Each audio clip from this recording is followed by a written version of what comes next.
Hello friends. Did you know that nearly 80% of those who watch my videos aren't subscribed? If you enjoy the content, I'd truly appreciate it if you hit that subscribe button. It helps a lot.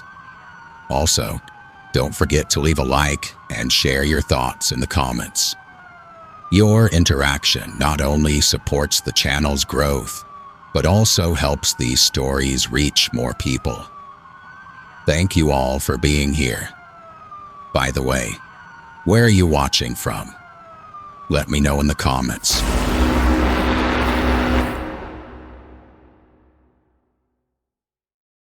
One, 2, 3, 4, 5.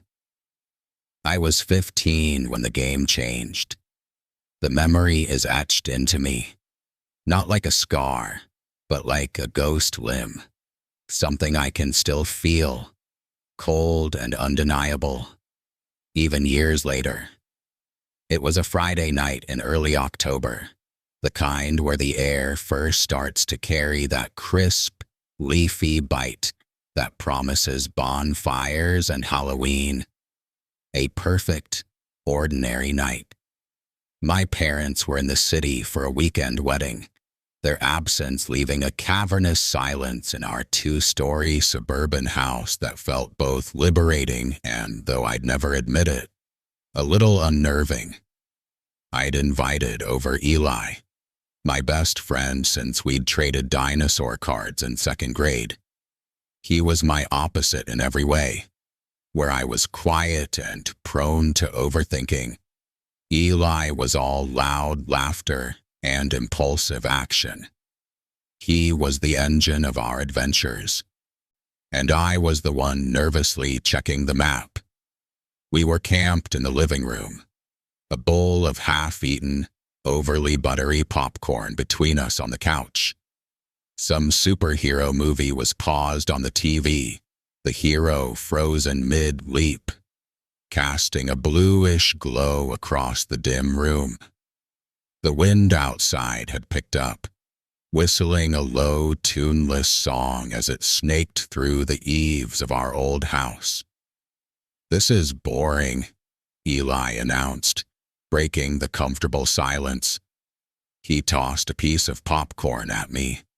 It bounced off my chest and landed in the shag carpet. "We've seen this like 3 times. "So, it's still good," I mumbled, though I felt the same restless energy. The emptiness of the house was starting to feel less like freedom and more like waiting. "We should do something else, something we haven't done in years." A familiar, mischievous grin spread across his face, the one that usually preceded trouble. "Hide and seek, like when we were kids. This house is perfect for it in the dark." I laughed, a short, dismissive sound. "You're kidding, right? We're too old for that." "Says who?" he challenged, leaning forward. "Come on, Jimmy. No parents, a big, creepy house on a windy night. It'll be fun, just like old times." The word creepy landed with a subtle weight. He'd named the unspoken feeling I'd been trying to ignore. The house did feel different in the dark. The familiar shadows in the hallway seemed deeper. The hum of the refrigerator sounded more like a low growl. The idea of moving through that darkness, of hiding in it, sent a nervous electric thrill down my spine. The childhood nostalgia was a powerful lure, masking the first faint whisper of dread. "All right, fine," I said, a reluctant smile tugging at my lips. "But we need rules." We laid them down right there, just like we used to. No leaving the house. The attic was strictly off limits. The door at the end of the upstairs hall was not only locked but warped shut. a fact my dad complained about every winter. The basement was in play, but the tiny dirt-floored crawl space behind the furnace was not. Bedrooms, closets, under furniture, all fair game. The darkness was our new playground. Eli hid first. I stood in the center of the living room, my face pressed against the rough fabric of the armchair, its scent of dust and old citrus polish filling my nose. I began to count aloud. 6, 7, 8. My voice sounded small, swallowed by the stillness of the house. I could hear the frantic scuffle of Eli's sneakers on the hardwood floor as he ran, then a distant creak from upstairs, and then nothing. Just the wind and the hum. When I reached 50, I called out, "Ready or not, here I come." My voice was a little too loud, an attempt to fill the silence. The search began. I moved slowly, my senses heightened. The floorboards in the hallway groaned under my weight, each sound making me flinch. I checked the obvious places first. Behind the long curtains in the dining room, their fabric cool against my skin. The pantry, with its smell of onions and cleaning supplies. Behind the couch where we'd just been sitting. Nothing. I headed upstairs, the old wooden steps announcing my ascent with a series of protesting moans. The upstairs hallway was a tunnel of shadows, the only light a pale sliver from the street lamp filtering through the window at the far end. I checked my parents' room first. Under their high bed, behind the bathroom door, in their walk-in closet that smelled of my mom's perfume and cedar. The familiarity of the space was a comfort. My room was next. It was a mess, but not enough for a 15-year-old boy to hide effectively. I still checked the closet, pushing past hanging shirts, and crouched to look under my desk. Nothing. That left the guest room at the end of the hall. The door was slightly ajar, a pool of absolute blackness beyond. A chill, unrelated to the October air, traced a path down my back. I pushed the door slowly, its hinges letting out a long, low whine. "Eli?" I whispered into the darkness. No answer. I fumbled for the light switch, flicking it on. The room was stark and tidy, the bed made with military precision. I bent down, my heart thumping, and lifted the frilly bed skirt. Empty. I opened the closet door to find only a row of empty hangers and a single, forgotten suitcase. A prickle of frustration replaced the nervousness. Where was he? Then I remembered the basement. I thumped back down the stairs, my earlier caution forgotten. The basement door was a heavy, painted slab of wood. I yanked it open, the darkness below feeling thick and cold. "Eli? You down there?" My voice echoed slightly. I heard a muffled snicker. Following the sound, I shuffled past the laundry machines, their cold, metallic sides brushing against my arm, and peered into the storage space under the stairs. There, crammed between a box of Christmas decorations and my old bicycle, was Eli, curled into a ball and trying to suppress his laughter. "Got you," I said, a wave of relief washing over me. The strange tension of the search evaporated instantly. He unfolded himself, grinning. "Took you long enough. I was starting to think I'd won." We were both laughing as we trudged back up to the warm, lit kitchen. It was just a game. The house was just a house. We were just two bored kids. My turn, Eli said, his eyes sparkling.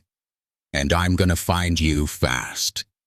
I nodded, the competitive spirit kicking in. As he stood in the living room, his face buried in the crook of his arm, I turned and ran. I decided on the basement again, but a better spot, behind the large, rumbling water heater. It was tight, dark, and dusty, the perfect hiding place. I squeezed into the space, pulling my knees to my chest. The concrete was cold through my jeans, and the damp, earthy smell of the basement filled my lungs. I could hear the heavy thump, thump, thump of Eli's footsteps directly overhead. Then, the creak of the basement door opening, and the slow, deliberate sound of his descent. My heart hammered against my ribs. This was the fun part, the adrenaline rush. His sneakers scuffed on the concrete floor. He was close. He paused, right in front of the water heater. I held my breath, certain he could hear the frantic beating of my heart. I could hear him humming softly, a tuneless little noise. Then, his footsteps moved away, toward the far corner where the old fruit cellar was. A minute later, I heard his voice call out, faint from upstairs. "All right, I give up. Where are you?" A triumphant smile spread across my face. I'd won. I crawled out, my muscles stiff, and brushed the dust from my clothes. I took the stairs 2 at a time, emerging into the bright kitchen. "Behind the water heater," I announced. "You were standing right there. I heard you." Eli stared at me from the doorway to the living room, his smile gone. His face was pale. "No, I wasn't," he said, his voice completely flat and serious. "I've been up here for the last 2 minutes. I just came back down to get you." The triumph in my chest curdled into a cold, hard stone. The wind chose that moment to howl, rattling the kitchen window pane like a fist. From directly above us, in the sealed-off attic, came 3 distinct, deliberate footsteps. The silence that followed Eli's words was thicker and heavier than any I'd ever known. It was broken by a sudden, violent gust of wind that slammed against the house, making the whole structure shudder. And then, from directly above us, came the sound. 3 distinct, deliberate footsteps in the attic. Creak, creak, creak. We both froze, our eyes locked, the forgotten game hanging between us. "What was that?" Eli whispered, his bravado completely gone. "The house," I said, my voice shaky. "It's just the house settling. The wind." I was trying to convince myself as much as him. We stood there for a full minute, listening, but the sound didn't repeat. A nervous laugh escaped Eli's lips, too high-pitched. "Right, the wind. This is the stupid. Let's finish the round. Your turn to seek." He was trying to reclaim normalcy, to paper over the crack that had just appeared in our reality. I nodded, too freaked out to argue.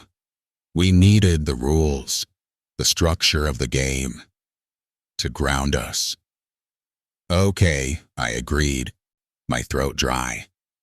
"But let's keep most of the lights off, for atmosphere." He nodded vigorously, and we moved through the downstairs, clicking off lamps until only the dim glow from the stove's digital clock illuminated the kitchen. The house was now a landscape of deep shadows and lurking shapes. I stood in the living room, my face pressed into the same armchair, and began to count. 1, 2, 3. The numbers felt like a shield, an incantation against the pressing dark. When I finished, the house was profoundly silent. No scuffling feet, no suppressed giggles, just the endless sigh of the wind. "Ready or not," I called out, my voice barely a whisper. I decided to check upstairs first, to get it over with. The climb felt like a journey into the mouth of a beast. Each creak of the stairs was a gunshot in the silence. I checked my parents' room quickly, then my own. Nothing. I moved down the hall to the guest room. The door was still open, the darkness inside absolute. I stepped in, my skin crawling. This was the room Eli claimed he'd heard something in. The air was colder here. I flicked on the light. The room was exactly as I'd left it. Stark, tidy, and empty. I did a perfunctory check under the bed and in the closet. My movements rushed. I just wanted to be out of there. Convinced it was clear, I turned off the light and headed back downstairs, my heart still thumping. I was about to check the dining room when a sound from upstairs froze me in my tracks. It was a slow, heavy footstep in the hallway. Then another. It was too deliberate to be Eli sneaking around. This was the walk of someone who wasn't trying to hide. My blood ran cold. He was still up there. He'd doubled back. I crept back to the bottom of the stairs and peered up into the darkness. The footsteps had stopped. From the guest room, I heard a soft, rhythmic sound. Shh, shh, shh. It sounded like fabric sliding across the carpet. Then, a low, heavy breathing, the kind you make when you're bent over, peering under a bed. A jolt of competitive spite shot through me. He was checking my old spot. He thought I'd be that predictable. Well, I wasn't under there. I was down here. I'd win this round for sure. I stayed hidden at the bottom of the stairs, waiting for him to give up and come down. A minute later, I heard the basement door open and close. Gotcha, I thought. He was searching down there now. I gave it another 30 seconds, then marched into the kitchen, ready to declare my victory. Eli was sitting at the kitchen table, a glass of water in his hand. He looked up as I entered. "Find a good spot?" he asked. I stared at him, my brain short-circuiting. "What? No, I was seeking. I just heard you, upstairs, in the guest room." His face went slack with confusion, then fear. "Jimmy, I've been down here for 5 minutes. I hid in the pantry, you walked right past me, and when you went upstairs, I came out and got a drink." The floor seemed to tilt under my feet. "But the footsteps, the breathing, I heard you. Someone was in the guest room. I heard something too," he said, his voice rising. "When I was hiding in the pantry, I heard someone walking around in there, moving stuff. I thought it was you, searching." We stood there, 2 boys trapped in a logic loop of terror. The facts didn't add up.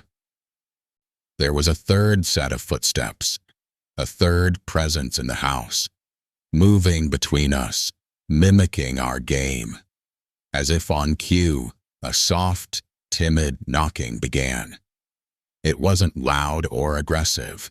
It was a polite, almost questioning tap, tap, tap coming from somewhere beneath the kitchen floor. From the basement. Then, faint and high, drifting up the basement stairs like a wisp of smoke, came the sound of a child's giggle. We both backed away from the basement door, which now seemed to pulse with a malevolent energy. It was swaying slightly on its hinges, though there was no draft. "We should call your parents," Eli whispered, his eyes wide. "And say what?" I hissed back, a desperate, stubborn denial taking hold. "That we're scared of our own house? It's the pipes. It's the wind. It's all in our heads." I was trying to rebuild the wall of normalcy, brick by frantic brick. Eli looked at me and I saw the same desperate need to believe it in his eyes. We were 15. We were too old for monster under the bed stories. We had to be. "One more round," I said, the words tasting like ash. "We're just freaking each other out. One more round and then we'll put a movie on." He nodded, a jerky, unconvincing motion. This time, when he went to hide, the fear was a living thing in the room with me. I counted quickly, my ears straining against the silence. When I finished, I didn't call out. I just started searching, my movements silent and predatory. I had to prove it was just us. I moved through the downstairs, checking everywhere with a new, frantic intensity. Nothing. The knocking had stopped. The giggling was gone. The house was just a house again. Relief, warm and heady, began to replace the terror. We had imagined it. We'd spooked ourselves. I was about to check the basement, the last place left, when I remembered the swaying door, the giggle. My courage failed me. Instead, I stood at the top of the basement stairs and listened. Total silence. "Eli," I called down, my voice echoing in the concrete-walled space. "Game over. You win. Come out." No answer. A fresh knot of fear tightened in my stomach. I reached out and wrapped my hand around the cold brass doorknob. Taking a deep breath, I pulled the door open. The single bare bulb hanging from the basement ceiling was swinging, slowly, rhythmically, back and forth, casting long, dancing shadows that swept across the floor and walls. It was swinging as if someone had just brushed past it, running down the stairs into the dark. The sight of that swinging bulb broke something inside me. It wasn't a draft. There were no windows open down there. The pendulum-like arc was too wide, too purposeful. It was a signature, a taunt. I slammed the basement door shut, the sound like a gunshot in the silent house. My heart was a frantic bird trying to beat its way out of my ribs. "Eli!" I screamed, my voice cracking with pure panic. "Eli, where are you?" From the living room, I heard a whimper. I sprinted toward the sound and found him crouched behind the couch, his hands clamped over his ears, his whole body trembling. "It's in the kitchen," he choked out, his eyes wide and unblinking. "I heard it. Walking." As if on cue, the distinct, unmistakable sound of footsteps began in the kitchen. They were slow, barefoot, and soft, padding across the linoleum. Slap, slap, slap. A leisurely, unhurried pace. They weren't trying to sneak. They were letting us know they were there. That was it. The last thread of rationality snapped. We weren't playing a game anymore. We were prey. Out! Now! I yelled, grabbing Eli's arm and hauling him to his feet. We didn't think about jackets or shoes. We burst out the front door and into the cold, windy night. The shock of the October air a physical blow. We didn't stop until we were halfway down the driveway, huddled under the flickering street lamp, its sterile yellow light our only sanctuary. Our breath plumed in the air as we fumbled with my phone, our fingers numb and shaking, finally managing to dial 911.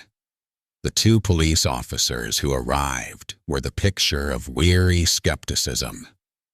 Officer Henderson was a large, solid man with a bored expression, while his partner, Officer Ruiz, was younger, her eyes scanning our terrified faces with a hint more concern. We stammered out our story, the footsteps, the breathing, the swinging light, the third player. It sounded insane, even to my own ears. They did a perfunctory search of the house, their heavy boots a stark contrast to the soft, phantom steps we'd heard. They moved with practiced efficiency, flashing their lights into corners we'd been too afraid to approach. Eli and I waited on the curb, wrapped in scratchy wool blankets someone had retrieved from their cruiser, shivering from cold and residual terror. After what felt like an eternity, Officer Henderson emerged, his expression unchanged. "No one's in there, boys," he said, his voice a low rumble. "All the doors and windows are locked from the inside." No signs of forced entry. "But the basement," I started. "We checked the basement," Officer Ruiz interjected, her tone kinder. "It's empty. There's some moisture down there. Warped the floorboards near the foundation. Creates some weird echoes, makes the house settle in strange ways. It can sound a lot like footsteps." "And the light?" Eli whispered. Officer Henderson shrugged. "Furnace kick-on can create a draft strong enough to move it. You two were playing a spooky game in a big, old, empty house on a windy night. Your imagination's got the better of you. It happens." They were handing us a rope of normalcy, and we were desperate to grab it. They hadn't heard the giggling. They hadn't felt the cold in the guest room. They saw a house. We had met something that lived in it. Just as they were turning to leave, Officer Ruiz paused.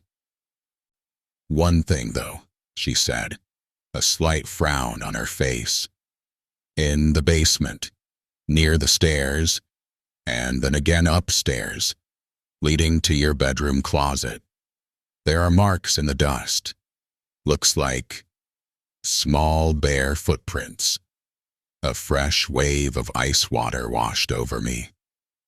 Probably from one of you guys when you were younger," Officer Henderson added dismissively. "Dust takes years to accumulate. Old marks, nothing to worry about." They left us then, with their logical explanations that explained everything and nothing. We didn't go back inside that night.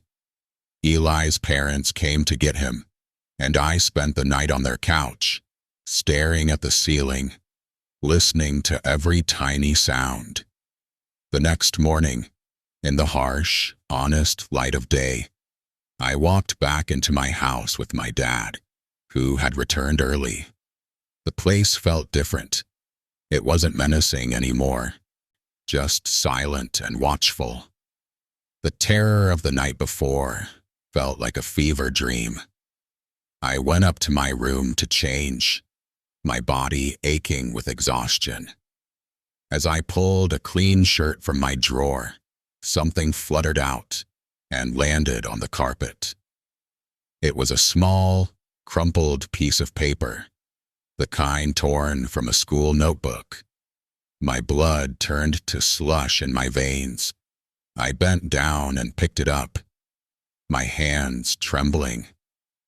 The writing was in pencil, done in a clumsy, childish script, the letters large and uneven. It read, "Your turn to hide." Years have passed. I'm an adult now, with a life, a job, an apartment in a modern building that doesn't have a single creaking floorboard. But every September, when the air first turns crisp and the wind begins to howl with a certain familiar note, I hear it. I'll be lying in bed, and from the depths of my memory, or perhaps from somewhere much, much closer, the sound will come. A soft, patient, rhythmic knocking. Not on my door, but from below. From a basement that exists only in my past and in my nightmares. The police had their explanations. My parents dismissed it as a teenage prank that got out of hand. Eli and I never really talked about it again, a silent pact to bury it. But I know what we experienced. The game changed that night. It stopped being a game between friends. I don't think the game ever ended. I just stopped playing.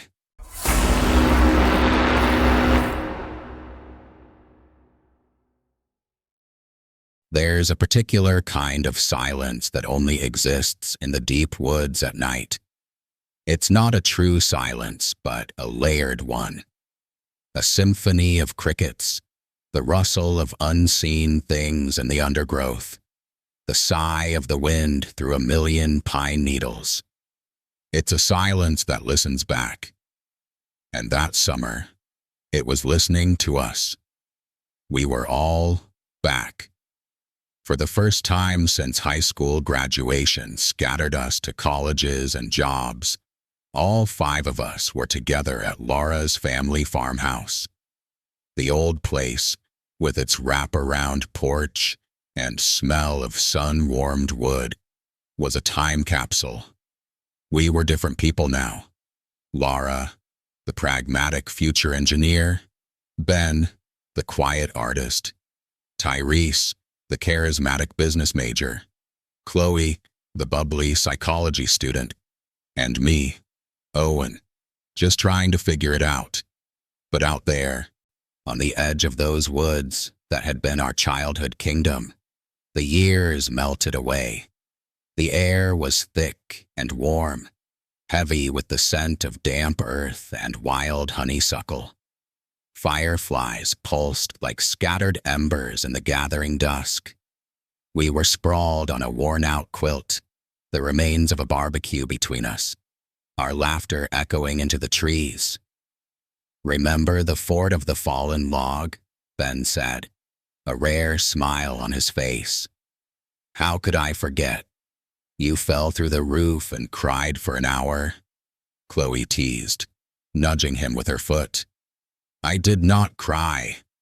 I was, expressing my dissatisfaction with the structural integrity," he retorted, and we all laughed. This was the magic. This Aussie familiar rhythm. It was Laura who said it, her voice soft with nostalgia. One last game. We all looked at her. We knew what she meant without asking. It was a ritual from our 12th summer, a sacred pact. "Hide and seek?" Tyrese asked, his eyebrows raised. "Seriously?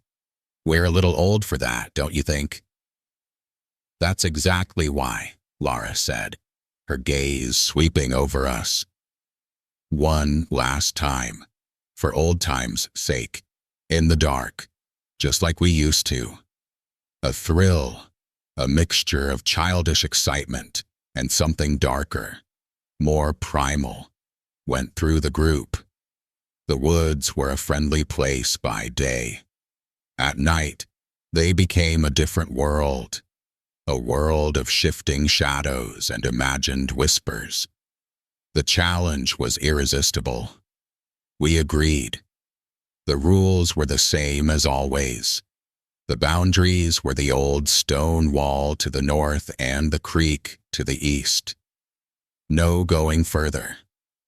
Tyrese, ever the showman, volunteered to be the first seeker. He marched to the big oak tree we'd always used as base, planted his face against the rough bark, and began to count. 1, 2, 3. We scattered like startled birds, our flashlights cutting frantic, dancing paths through the oppressive dark. I ducked behind a thicket of blackberry bushes, their thorns catching on my shirt. I could hear Chloe's suppressed giggles as she and Ben ran off together toward the creek. Laura moved with silent purpose, her flashlight beam disappearing behind a cluster of pines. The canopy above was so thick it blotted out the stars, leaving us in a bowl of velvety blackness. I crouched, switching off my light, letting the darkness swallow me whole. My heart hammered a joyful, nervous rhythm against my ribs. I could hear Tyrese's voice, clear and confident. 48, 49, 50, ready or not. Here I come. His footsteps crunched on the dry leaves, moving away from base. The game was on. I held my breath, a grin spreading across my face. This had been a perfect idea. And then, it wasn't. From deep within the woods, from a place far beyond the boundary of the creek, another voice joined the silence. It was counting. 1. The voice was low, a gravelly baritone that didn't belong to any of us. It was slow, each number drawn out as if savoring it. 2. My grin vanished. My blood went cold. I strained my ears, my body rigid. It wasn't an echo.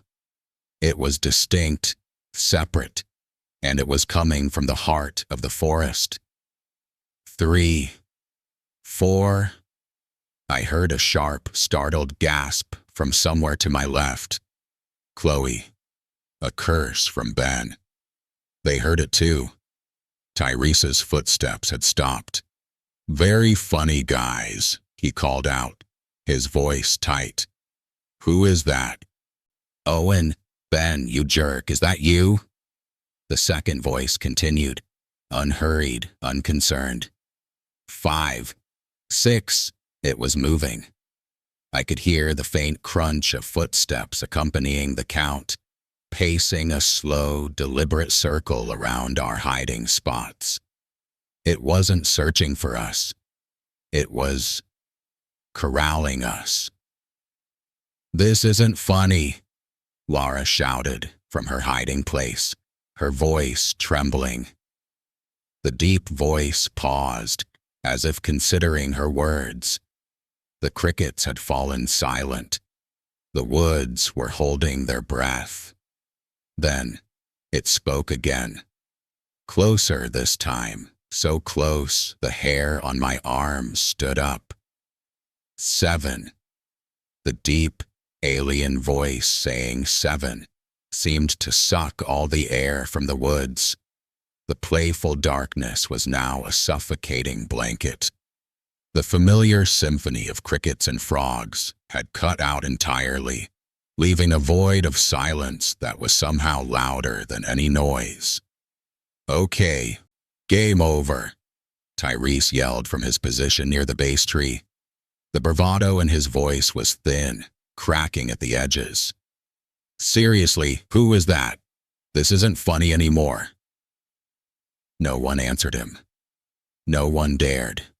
A new sound began, a frantic, crashing rustle from the direction of the creek. It was too loud and clumsy to be an animal. "Chloe? Ben?" I called out, my own voice a reedy whisper. I fumbled for my flashlight, my fingers slick with sweat, and flicked it on. The beam felt pitifully small against the vast, hungry dark. "Over here." It was Ben's voice, sharp with panic. I burst from my hiding spot, thorns tearing at my clothes, and ran toward the sound.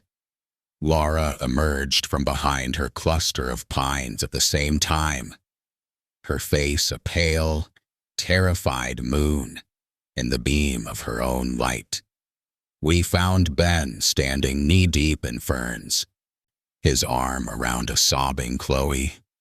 "It was right there," Chloe stammered, pointing a trembling finger toward a dense wall of brush. "I heard it breathing."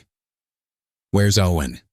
Laura asked, her voice tight as she swept her flashlight beam around our small, terrified huddle.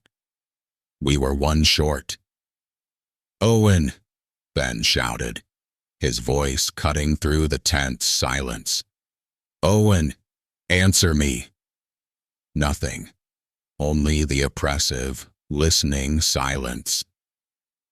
"Maybe he ran back to the house," I suggested, desperate for a logical explanation.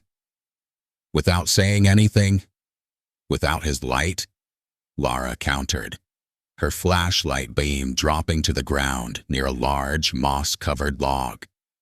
There, standing perfectly upright as if planted there, was Owen's heavy-duty flashlight.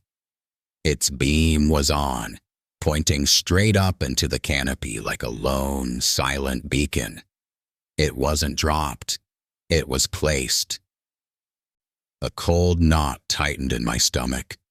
No one drops a flashlight like that. "We need to stick together," Ben said, his voice low and firm. He pulled Chloe closer. "We find Tyrese and we get the hell out of here." We moved as a single, trembling organism, our flashlight beams weaving a nervous tapestry of light and shadow. We called Tyrese's name, our voices growing more and more desperate. That's when we heard the whistling. It was a simple 7-note tune, the secret call we'd invented as kids to signal, "All clear," or "Over here." My heart leapt for a fraction of a second. Tyrese. But the whistle was wrong. It was the right tune, but the tone was flat, soulless, like it was being mimicked by someone who had only heard it described. And it was coming from the wrong direction, from the deep woods to the north, far beyond the old stone wall, the place the second voice had counted from. Ben froze, his face a mask of confusion and dawning horror. Who's whistling?" "I thought it was you," Laura whispered, her knuckles white as she gripped her phone, which she'd been using to light the way. "It's not me," I said, the truth settling over us like a shroud. None of us had whistled. Laura, ever the pragmatist, even in terror, held up her phone. "I've been recording audio since we heard the second voice. Just in case." She hit play. The recording was mostly our frantic whispers and the crunch of our footsteps. Then, clear as day, came the slow, deep counting. 4, 5, 6. It was even more chilling hearing it a second time. And underneath our own noises, faint but unmistakable, was something else. A high, childlike giggle, and the sharp, deliberate snap of a branch close to the microphone. The recording was proof. We weren't imagining things. "Tyrese!" Ben yelled again, his voice raw. "Tyrese, answer me!" Silence. That's when the full, paralyzing realization hit us. The seeker was gone. The person who was supposed to be hunting us had himself been hunted. We were no longer playing hide and seek. We were just hiding. A fresh wave of panic seized us. We abandoned all pretense of a search and began to run, a blind, stumbling flight back toward the distant, barely visible lights of the farmhouse. We crashed through ferns, slipped on damp leaves, our breath coming in ragged, sobbing gasps. We burst into the small clearing where the old oak stood, the designated base that now felt like a cruel joke. We collapsed against its trunk, doubling over, trying to catch our breath. Our bodies trembling with adrenaline and fear. That's when Laura's phone, still clutched in her hand, vibrated. Not a call, a video message. "What? Who is that from?" Chloe whimpered.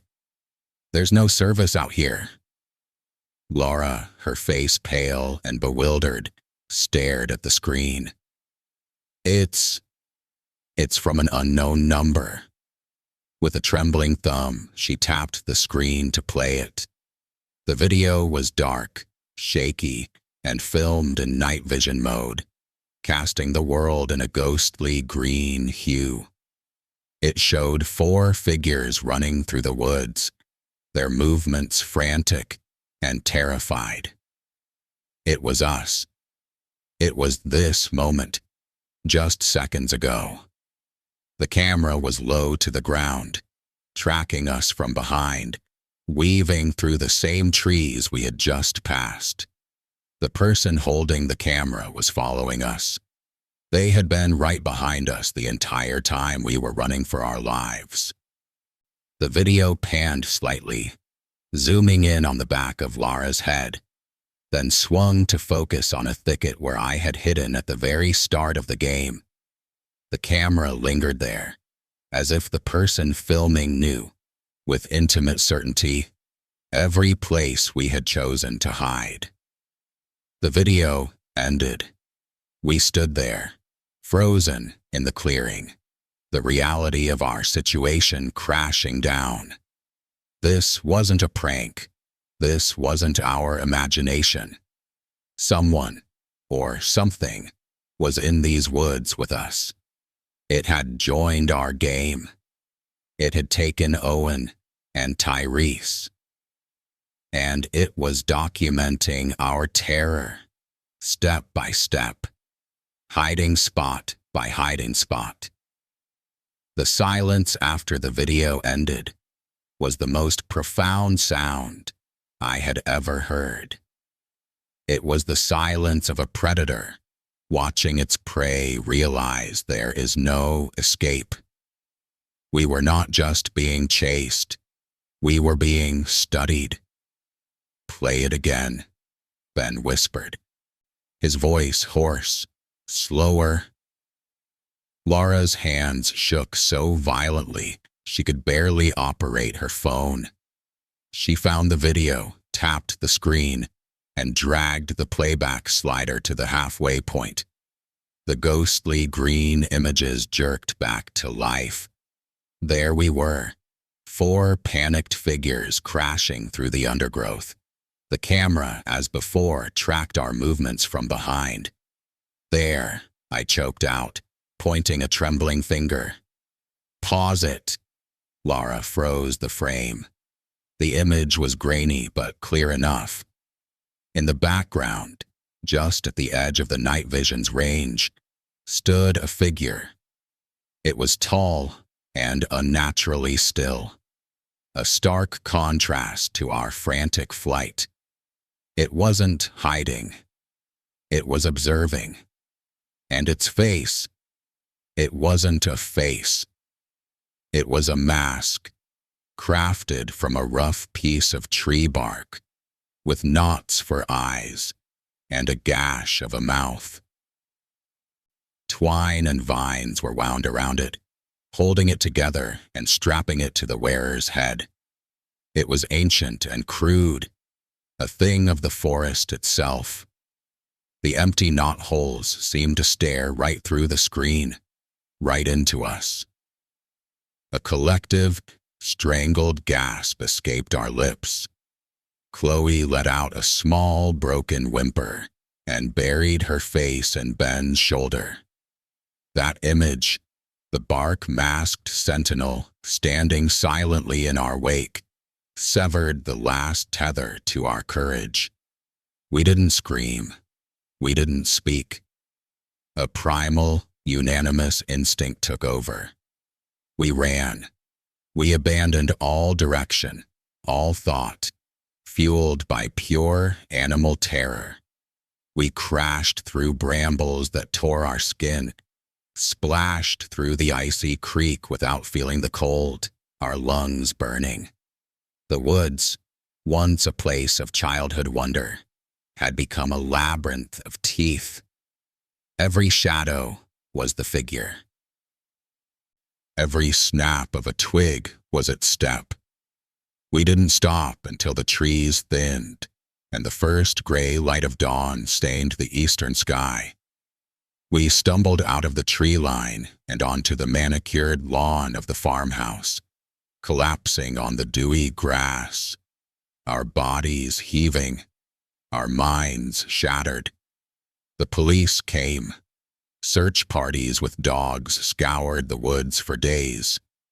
They found nothing. No sign of Owen. No sign of Tyrese. No footprints. No scraps of clothing. No bark mask. The official report listed them as missing persons, presumed to have gotten lost in the wilderness. They politely suggested that our story of a masked figure was a shared hallucination, a trauma-induced fantasy created by panicked teenagers. We knew the truth. The woods had taken them. The game was over, and we had lost. 10 years passed. The weight of that night never left me. I moved away, built a life, but it was a life with a hollow core, a silence where 2 laughs used to be. I rarely spoke to Laura, Ben, or Chloe. The bond we shared was now a wound we were all trying to let scar over. I returned to the farmhouse one final autumn. Laura's parents had passed, and she was selling the property. She had a daughter now, a bright-eyed 6-year-old named Lily. It was a painful pilgrimage, a duty to close a door on the past. The new owners were a cheerful young couple, already planning to renovate. They saw charm and potential.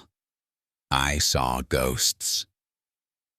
While the adults talked on the porch, Lily played near the old property line, where a rusty wire fence separated the lawn from the woods.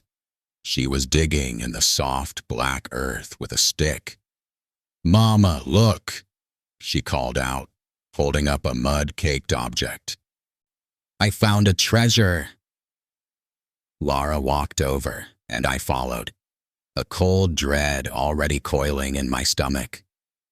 Lily proudly presented her find. It was an old, disposable film camera, the kind we used before smartphones. It was caked in dirt, but intact. "That's old," Laura said, her voice carefully neutral. She took it from Lily, her fingers brushing away the mud. "Must have been buried for years." A memory, sharp and cold, stabbed through me. The video, the unknown number, the feeling of being watched. "Laura," I said quietly, "open it." She looked at me, and in her eyes, I saw the same dawning horror. She pried open the back of the camera. Inside, miraculously protected, was a roll of film. We drove to the only place in town that still developed film, a dusty pharmacy with a 1-hour photo lab. We waited in silence, the air thick with unspeakable fear. When the clerk handed Laura the envelope, her hands were shaking just as they had a decade before. We didn't look at the pictures until we were back in the car. Laura pulled out the stack of glossy 4x6 prints. The first few were blurry, overexposed shots of the woods from 10 years ago, taken from a low angle. Kids' pictures. Then, we reached the last few. They were night vision shots, grainy and green. They showed 4 teenagers running through the forest in blind panic. They showed a close-up of a hiding spot behind a blackberry thicket. My hiding spot.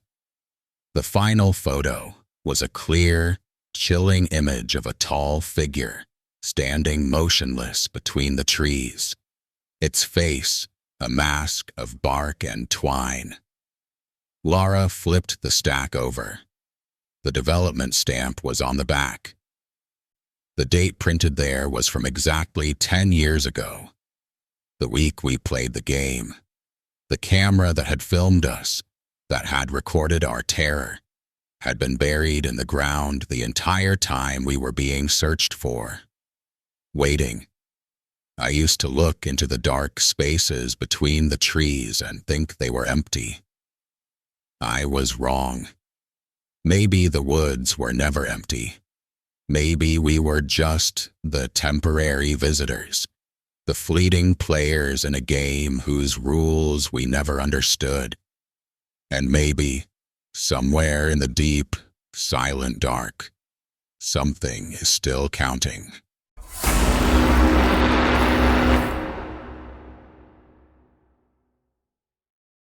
Sunlight, the kind that feels thick and golden, drenched my uncle's property. It was the last weekend of summer, and the air hummed with the lazy buzz of cicadas and the promise of freedom. We were 4 14-year-old boys unleashed upon a sprawling kingdom of overgrown fields, a creaky old barn, and woods that whispered of adventure. There was me, Fox, named for the clever animal my mom said I resembled. My friends, Jonah, the cautious one, Reed, all boundless energy, and Blake, who thought he was tougher than he was, were my court. We'd spent the day doing what boys do, building a shaky fort from fallen branches, daring each other to swing from the rope into the creek, our shouts echoing in the vast, empty sky. The world felt enormous and safe, a place where nothing bad could happen under the watchful eye of the sun. That's when we saw him. He seemed to materialize from the heat shimmer rising off the dirt road that bordered the property. He was tall and rail-thin, all sharp elbows and knees, with pale skin that looked like it hadn't seen much sun. His hair was the color of dust, and he wore clothes that were just a little too clean for someone wandering a dirt road. "Hey," he said, his voice a low, easy drawl. He smiled, and that was the first wrong thing. It was too wide, showing too many teeth, and it didn't quite reach his eyes, which were a pale, washed-out blue. "Hey," I replied, the de facto leader. "You lost?" "Nah, I live up the road." He jerked a thumb over his shoulder. "Name's Flex." We all exchanged glances. Up the road. Everyone knew what was up that road. A dead end, a rusted chain-link fence, and the hulking, skeletal remains of the old textile factory. No one lived there, but he was a kid, more or less, and he was here, so we shrugged off the weirdness. He had a strange charisma, a way of holding himself that made you want to listen. He asked about our fort, complimented our rope swing, and within minutes, he was one of the group. But an unease had settled over us, a subtle shift in the atmosphere. The laughter felt a little forced, the jokes a little quieter. As the sun began to dip below the tree line, painting the sky in shades of orange and purple, Flex made his suggestion. "You know what would be epic?" he said, his pale eyes gleaming in the fading light. "Hide and seek, in the dark." A chorus of protests erupted. "It's gonna be pitch black out here," Jonah said, his voice nervous. "My uncle said not to wander too far at night," I added. "There's like coyotes and stuff," Blake chimed in, trying to sound tough but failing.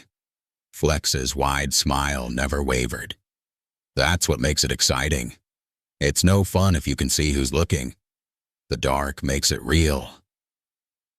There was a magnetic pull to his idea, a dangerous allure that appealed to the part of us that was tired of childish daylight games.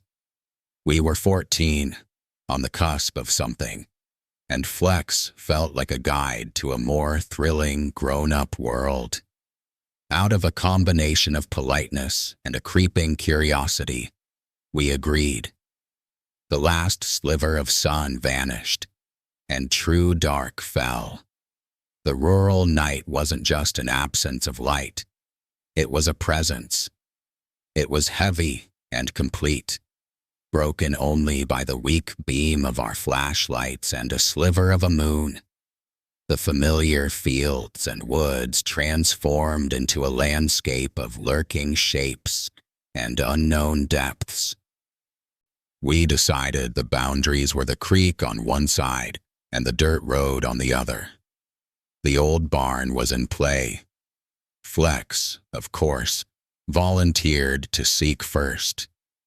He walked to the old oak tree we'd designated as base, his tall, thin frame a stark silhouette against the night. He placed his forehead against the rough bark. "Okay," he called out, his voice loud and clear in the stillness. "I'm counting to 50. No peeking."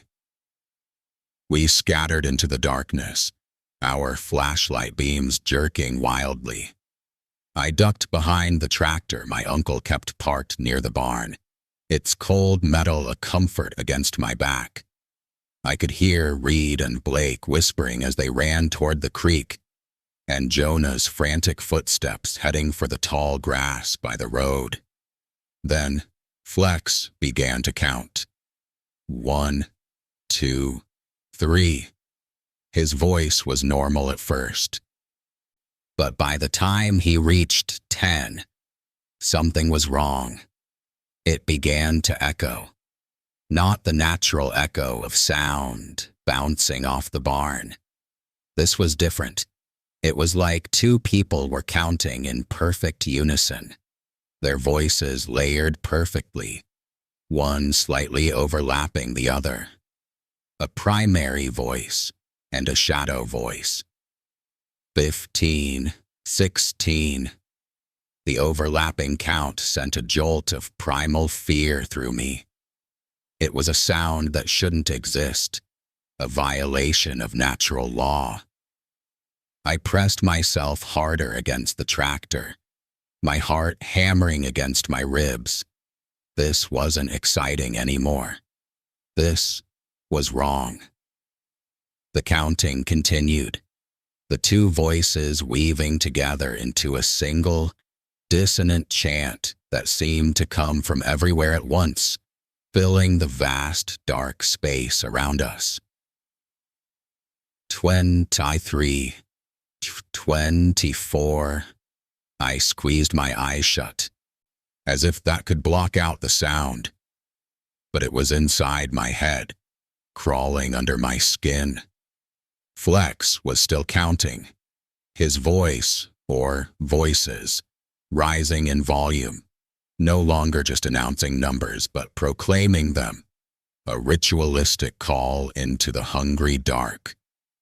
The unnatural, overlapping count seemed to go on forever, a dissonant chant that wormed its way into my skull.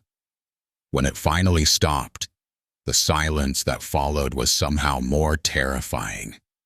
It was a listening silence. I stayed frozen behind the tractor, my muscles screaming from being clenched for so long.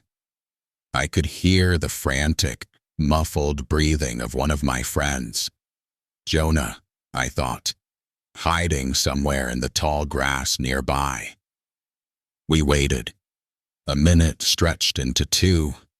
No crunch of footsteps, no call of ready or not, nothing. Maybe he gave up, Reed whispered from his hiding spot near the creek, his voice thin with hope. Or he's trying to trick us, Blake hissed back. Cautiously, like rabbits emerging from their burrows, we crept out. Our flashlight beams cut through the dark, intersecting, searching. We met at the base tree. Flex, I called out, my voice swallowed by the night. Game over. You can come out. No answer. We fanned out, our initial fear turning into a different kind of anxiety. We checked behind the barn, along the tree line, by the creek. He was gone. Vanished. He probably just got bored and went home, Jonah said, trying to sound convincing. Weird kid. A collective, shaky agreement passed between us.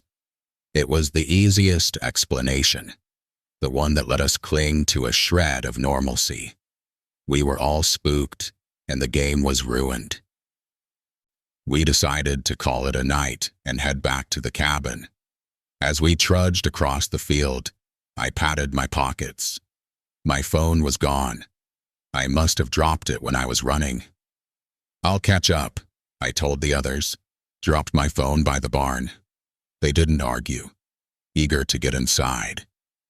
I watched their 3 bobbing flashlight beams disappear toward the warm yellow windows of the cabin, then turned and headed back into the dark alone. The barn loomed ahead, a hulking silhouette against the starry sky. Its big, sliding door was open just a crack, a mouth of deeper blackness. I'd left my charger in there earlier. I pushed the heavy door open wider, the rusty track groaning in protest. The inside smelled of dry hay, motor oil, and age. My flashlight beam danced over dusty tools, stacked hay bales, and my uncle's old tarp-covered convertible. I saw the glint of my phone near the workbench and bent to pick it up. As I straightened, a voice spoke from the darkness directly behind me. It wasn't a shout. It wasn't even a whisper. It was a dry, papery exhalation that somehow formed 2 distinct words, spoken directly into my ear. Found you. I spun around, a scream trapped in my throat. My flashlight beam swept across empty space. There was no one there, but the barn door, which I'd left open a foot, now slammed shut with a deafening, final bang. Panic seized me. I scrambled for the door, my fingers slipping on the old smooth wood, finding no purchase. It was stuck, or locked. I was trapped. I hammered on it, yelling, my voice cracking with terror. Suddenly, it gave way, sliding open with an easy rumble, as if it had never been stuck at all. I didn't look back.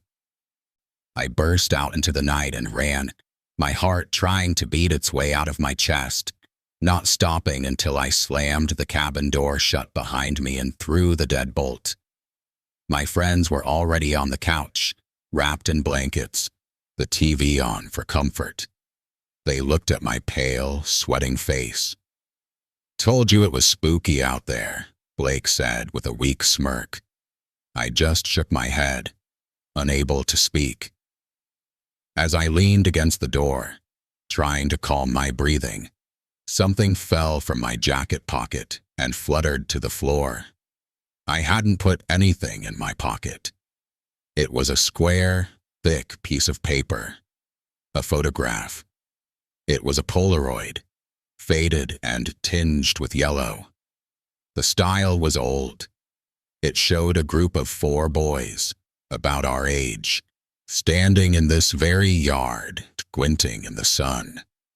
They were dressed in clothes from another decade, bright, patterned shirts and high-waisted shorts. And standing at the end of the row, tall and thin with pale hair and a wide, unsettling smile, was Flex. Someone had written in faded marker at the bottom, "Summer '93, me, Mikey, Scotty, and Flex." 1993. Over 20 years ago. The photo fell from my numb fingers. My friends gathered around, their faces draining of color as they understood. "He's not real," Jonah whispered.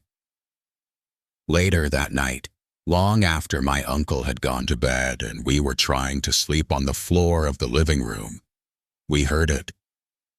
The sound started softly at first, then grew louder. Footsteps, circling the cabin. A slow, deliberate crunch on the gravel path that ran around the perimeter. Crunch, crunch, crunch. My uncle heard it too. He came out of his room, his hunting rifle in hand, his face grim. "Probably just a raccoon," he muttered, but he didn't sound convinced. He peered out the window. "I don't see anything." Then, the footsteps stopped, and the counting began. It was the same voice from the game, but now it was faint, distant, as if coming from the edge of the woods. 1, it whispered on the wind. The lights in the cabin flickered.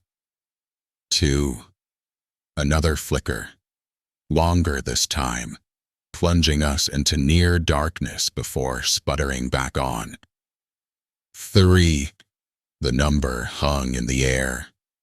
The lights went out completely, and this time, they stayed out.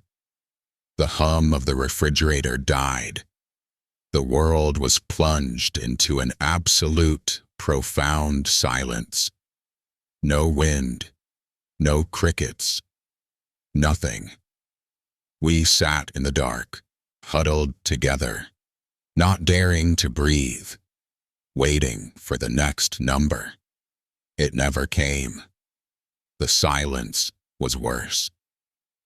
It was the silence of something waiting for us to make the next move. The silence after the counting stopped was a physical weight, pressing down on us in the absolute dark of the cabin. It was a held breath, a predator's stillness. We didn't move. We barely blinked. The only sound was the frantic, hammering rhythm of my own heart, a drumbeat of terror in my ears. Minutes stretched into an eternity. My uncle, his rifle held tight, stood like a statue by the front door, his silhouette a darker shade of black against the window. A faint scraping sound came from outside. Slow, deliberate. It was the sound of something dragging itself across the wooden porch. It stopped directly outside the large picture window to my left. A terrible, slow certainty filled me. I had to look. I had to know. I forced my head to turn, my neck muscles screaming in protest. The sliver of moon chose that moment to emerge from behind a cloud, casting a weak, milky light over the yard. And I saw him. Flex's face was pressed against the glass, but it wasn't the Flex from the field. This face was gaunt, the skin pulled tight over the skull, tinged with a grayish-green pallor like old meat. One of his pale eyes was milky and unseeing. The other was a dark, empty socket. His lips were drawn back from his teeth in that same, impossibly wide smile, a rictus grin of bone and decay. The glass fogged slightly with a breath that shouldn't exist. Our eyes met, my wide, terrified ones, and his single milky orb. The smile seemed to widen. A strangled sound, half gasp, half sob, escaped my throat. My uncle spun around, saw what I was seeing, and didn't hesitate. With a roar, he unlocked the deadbolt, yanked the door open, and charged onto the porch, the beam of his heavy flashlight cutting a swath through the night. "Get off my property!"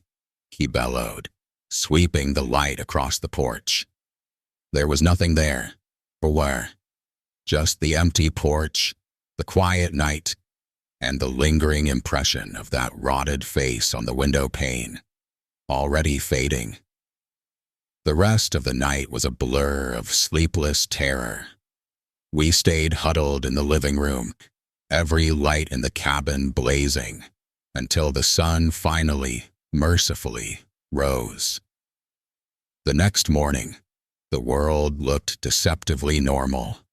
The fields were green, the sky was blue. It felt like a dream, a shared nightmare. But the proof was waiting for us.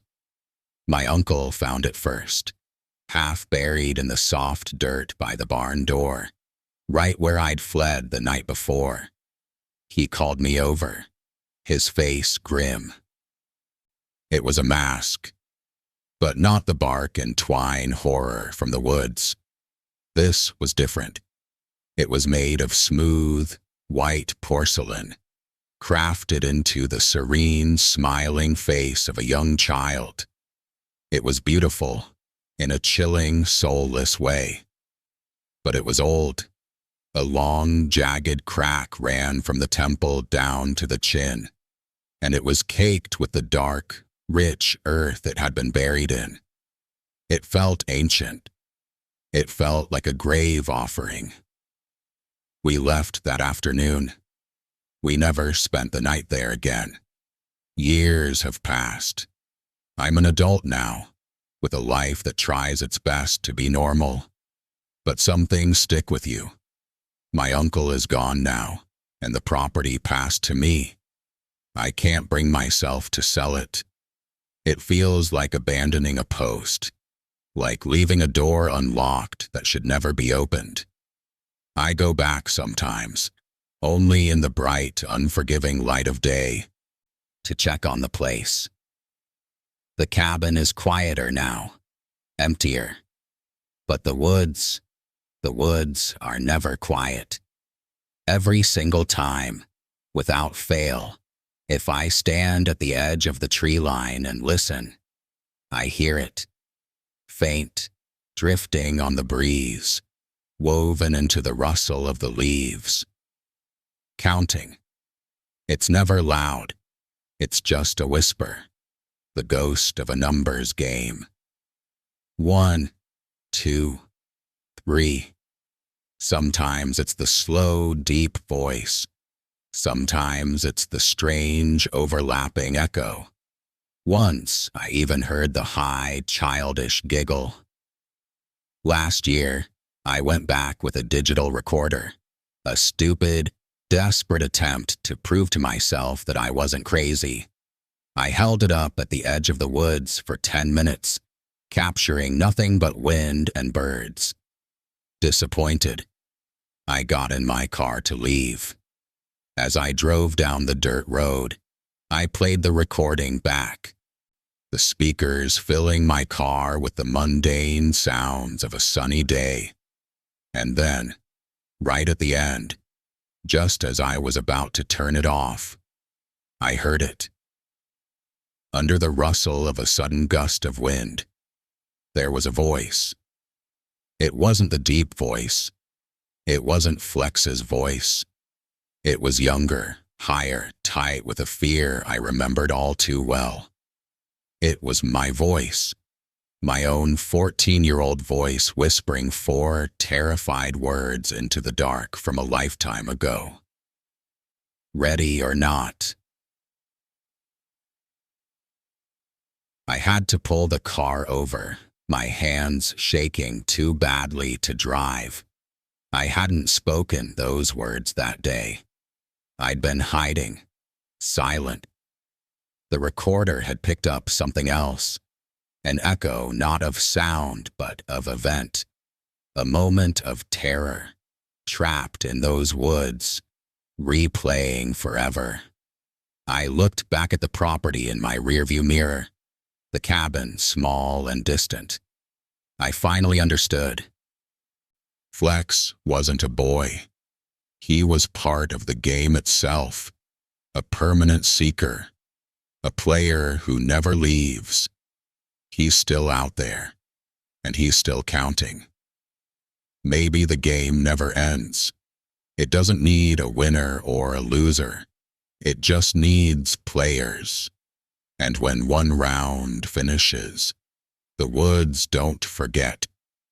They just wait, patient as stone, for someone new to come along, to hear the whisper in the trees, to feel the thrill of the hunt, and to whisper back those 4 fatal words. Maybe the game never ends. Maybe it just waits for someone new to play.